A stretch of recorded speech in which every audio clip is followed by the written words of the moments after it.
In this video, I'm going to show you how you can create a stitch. Okay, so the first thing I'm going to do is just open the stitch library. I'm then going to select on the add icon or create stitch icon. This takes me through to advanced mode.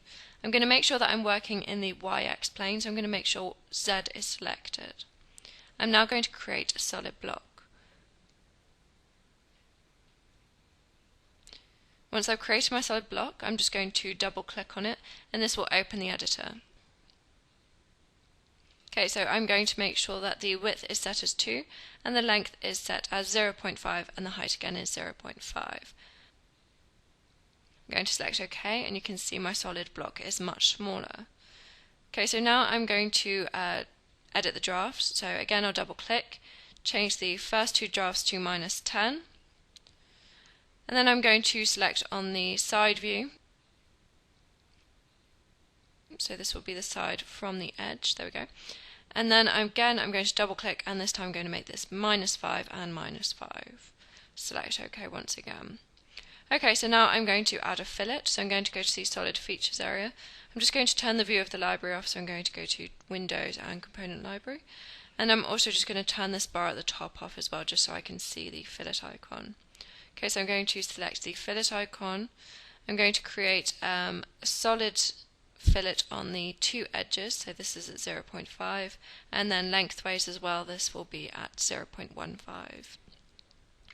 Okay, so you can see that this surface looks fairly uneven, so this is just to do with the shading.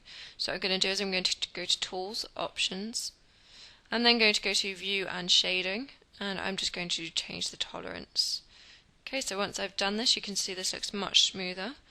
And now all I need to do is make sure that this is in the correct orientation and work plane to be correct to my last. So what I'm first going to do is I'm just going to create a work plane that is at the center, so this is at 0. Okay, so once this is created, you can see it's miles away from the actual stitch, so I'm also going to need to add the stitch to this work plane. So I'm going to select the solid stitch. I'm going to add a single work plane at the bottom of the stitch. I'm going to reselect this and I'm going to move this. So I'm going to say from point to point, so I'm going to go from the origin to the origin of the work plane I just created at 0. Select OK. Now I can delete these work planes because I don't need them anymore. And my solid stitch is at the 0 work plane and will be perfectly aligned to my last. So now what I can do is I can select this, I can say accept changes, I can give it a name. So I'm going to say my stitch. Again I'll apply this, dismiss, and you can see that my stitch has been added to the library. Okay, so I'm just going to go and choose the last. I'm now just going to draw a stitch just quickly on the last, just so you can see what it will look like. So I'm going to choose my stitch. And now if I zoom in, you can see my stitch.